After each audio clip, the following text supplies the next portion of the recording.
Hola, ¿cómo estás? Muchísimas gracias por ver el canal. Como siempre, Fernando Torres desde Vancouver, Canadá. Octubre 21. Octubre 21 es la fecha principal de las elecciones aquí en el país, en Canadá. Y digo día central porque seguramente, como tú sabes, las elecciones aquí son progresivas. Se empieza con los votos a domicilio, se empieza unas semanas antes. Elections in advance es lo que se acostumbra a hacer aquí. La gente que no puede cumplir con su compromiso electoral el 21 de octubre puede hacerlo incluso antes. El sistema electoral está preparado para que funcione de esa forma. Ahora, como inmigrante, a mí me interesa mucho el resultado de estas elecciones, en particular por lo que pueda suceder aquí, no solamente en el tema inmigratorio, sino con el tema económico también. Y para ti, que estás planeando tu proceso de inmigración al país, debería interesarte también quién va a ganar y qué es lo que va a pasar con los procesos que ya están, digamos, siendo considerados por la mayoría de postulantes. Es lo que te voy a explicar después de la intro.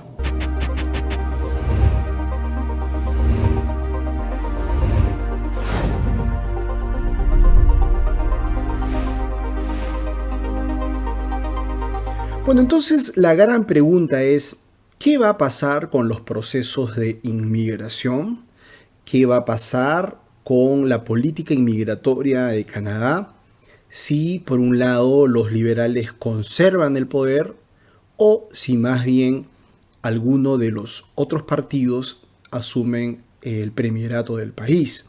¿Qué va a pasar si son los conservadores o el NDP o el Partido Verde quienes asuman el rol conductor de Canadá? Y eso es un poco lo que quiero hacer ahora y mostrártelo con algo de detalle para que tengas una idea de lo que se puede esperar o no en los diferentes escenarios, ¿no?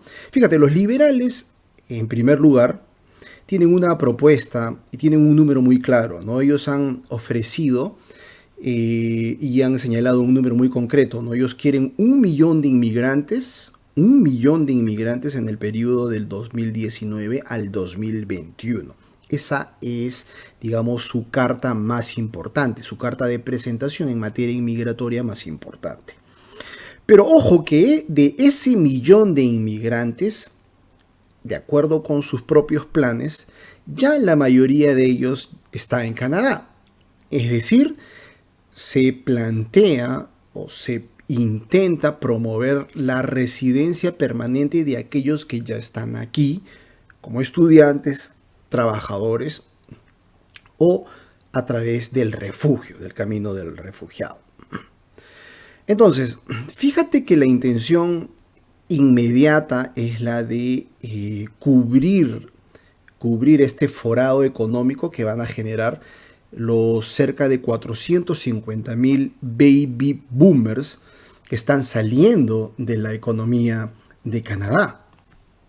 Para los liberales, el candidato perfecto, el inmigrante perfecto debería ser aquel que ponga todas sus habilidades y ponga toda su fuerza de trabajo en el largo plazo, long term potential. Ese es el tipo de inmigrantes que ellos esperan. No se hacen problemas por tener un inmigrante que se vincule inmediatamente al mercado laboral, sino más bien ellos esperan que este tipo de inmigrantes sea una carta bajo la manga a futuro, a un futuro relativo o a un futuro lejano, ¿no?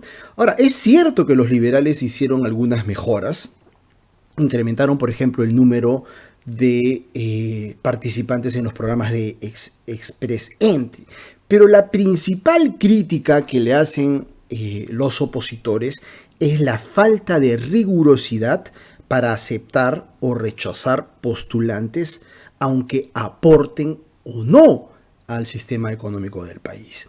Y esa falta de rigurosidad se vio especialmente clara cuando Trudeau, en la primera jugada de su primer mandato, le abrió las puertas, obviamente a través del refugio, a muchísimos inmigrantes sirios.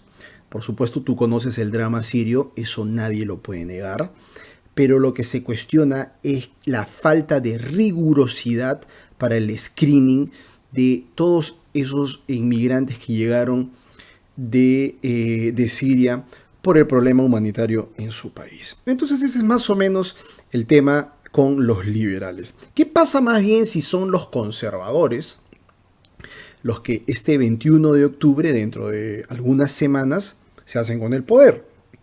Fíjate, mucha gente le tiene pánico, sobre todo aquellos que no están en Canadá, ¿verdad? Esta es una noticia que se ha ido generando como una bola de nieve, creciendo, y es un rumor en realidad, ¿no? Yo te lo voy a explicar por qué. Que es, los conservadores, son anti-inmigración, y eso no es realmente así. Fíjate que el mayor ejemplo, el más claro ejemplo del aporte del gobierno de Stephen Harper fue el anterior primer ministro en el país. Su mayor y más importante legado en materia de inmigración fue quizás el establecimiento del Express Entry. El Express Entry fue, digamos, es un modelo exitoso de participación no solamente del Estado, sino fundamentalmente de la empresa y del propio postulante, un criterio para seleccionar cada vez mejor a los postulantes que intentan llegar al país como residentes permanentes. A contracara de lo que los liberales consideran como un inmigrante ideal, recuerden que dijimos al comienzo que los liberales son más bien devotos de la inmigración que poco a poco vaya insertándose al mercado y a la sociedad canadiense. Los conservadores buscan inmigrantes que estén listos y que puedan ser útiles en este preciso momento. Para ellos no existe este long-term potential. Lo que ellos quieren son inmigrantes preparados y capacitados que puedan llegar de inmediato a insertarse al mercado laboral. Porque esto es importante. Porque, fíjate, esto indirectamente está diciendo, mire, la verdad que nosotros preferimos una inmigración en materia económica, como el Express Entry, como darle posibilidad a los trabajadores calificados en vez de darle tanta oportunidad a aquellos que llegan al país a través del refugio, porque realmente tú no sabes si esa persona al final va a poder vincularse con el mercado canadiense. Pero un trabajador calificado, por lo menos tienes la presunción de que viene directamente a trabajar y a generar riqueza al país. Esto genera sin duda un impacto muy grande, pues van a ser los empleadores quienes tendrán mayor impacto y ya no el Estado. El Estado va a funcionar de alguna manera como un medio de catapulta, un medio de facilitador a la inmigración. Pero, digamos, la responsabilidad va a caer sobre el postulante y la empresa que lo patrocine o la empresa que le dé la posibilidad de trabajar. Fíjese, Michelle Rempel, que es o que podría ser la ministra de Inmigración en el hipotético caso que los conservadores lleguen al país, ha señalado que pretende reducir el impacto de los low skilled workers, aquellos que no tienen un nivel técnico adecuado de acuerdo con los estándares del Partido Conservador. Esa es más o menos la idea de la propuesta de aquellos liderados por Andrew Scheer.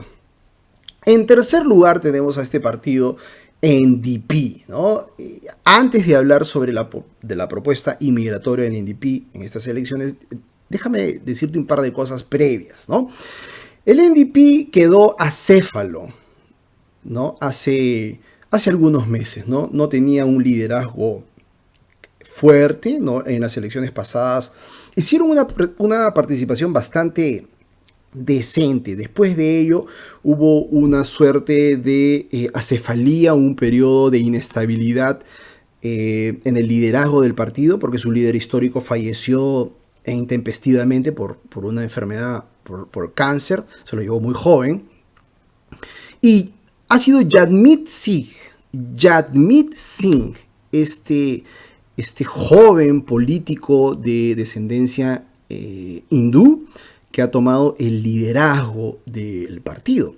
Ahora, hay que señalar que esto fue un gran riesgo de imagen, un gran riesgo político, un gran riesgo de marketing político, pero lo asumieron. El NDP tuvo las agallas de asumir el riesgo de poner en un partido político canadiense a una persona de origen hindú, ¿no?, con turbante y con barba, ¿verdad? Entonces, esta fue una jugada, un giro de timón que lamentablemente no le salió del todo bien, ¿no? La popularidad del NDP ha caído estrepitosamente en las encuestas. Jagmeet Singh es un político joven, seguramente muy honesto, es un abogado, pero tiene problemas para comunicar el mensaje, ¿verdad? Tiene una muy pobre estrategia comunicacional y realmente son muy pocas las ideas, no solamente en el tema de inmigración, sino las ideas en general de la plataforma política del NDP, respecto de las que el ciudadano corriente pueda sentir básicamente comprometido o pueda rescatar 2 o 3 ideas que un partido siempre debe tener. Con Jagmeet Singh no se sabe realmente a qué está jugando. En los últimos días está realizando promesas de subir y de bajar tarifas en uno o en otro lado. Pero, por ejemplo, en materia de inmigración, a lo único que hemos podido tener acceso a través de su propio plan de trabajo es el tema de la reunificación familiar. Y es evidente, siendo él mismo un inmigrante o hijos de inmigrantes, lo más importante para él es la reunificación familiar. En cuarto lugar tenemos al Partido Verde, ¿no? Este es un partido que ha ido creciendo de a pocos, que se generó, como ustedes lo pueden imaginar, por el mismo nombre, en búsqueda de la alternativa medioambientalista para Canadá. Pero el fuerte liderazgo de Elizabeth May ha generado que este partido cada vez tenga mayor adeptos, cada vez tenga una presencia mucho más importante en el desarrollo político de Canadá, ¿no? Tienen algunas ideas con respecto a la inmigración. Por ejemplo, ellos están en contra de los trabajadores temporales, considerando más bien que digamos, el piso mínimo para un trabajador que desea venir a Canadá es otorgarle en recompensa la posibilidad de la residencia permanente, al menos. Y finalmente, atención con el People's Party of Canada. Porque si bien mucha gente considera que son los conservatives o los conservadores aquellos que van a poner obstáculos a la inmigración de nuevos inmigrantes al país, tengan cuidado, eso sí, con el People's Party de Canadá. Maxime Bernier, recuerda este nombre, Maxime Bernier, es el que ha señalado con absoluta claridad que la idea de su partido es disminuir a 150,000 inmigrantes por año. Recuerda, lo mencioné al comienzo, que el plan de los liberales entre el 2019 y 2021 es facilitar el ingreso de 1 millón de personas. Maxime Bernier, contracara, señala que son solo 150,000 los postulantes a los que se les daría la posibilidad de llegar a Canadá. Por supuesto que hay un énfasis grande con relación a los trabajadores calificados y un y unos números muy bajos con respecto al apoyo a refugiados que intentan llegar a Canadá. Hoy se publicaron unas encuestas en las que el Partido Liberal, liderado por Justin Trudeau, tiene una cierta ventaja con relación a su segundo competidor del Partido Conservador, Andrew Scheer. Pero todavía faltan algunas semanas, el ambiente está muy interesante, por supuesto en términos canadienses. No van a haber grandes modificaciones ni grandes cambios, todo va a ser, como dicen aquí, muy smooth, muy tranquilo, y espero que cualquiera que sea finalmente el ganador en estas elecciones considere que la fuerza fundamental del país está, entre otras cosas, en sus inmigrantes, llenos de energía, llenos de sueños y llenos de talento. Si te gustó el video, sé que es un poquito largo, muchísimas gracias. Si todavía estás aquí, dale like por favor, compártelo, comenta, porque es lo más importante, y te espero en mi Facebook. Espero en mi Facebook, Don Fernando en Canadá. Ya sabes, como siempre, espero verte en el país y espero verte pronto.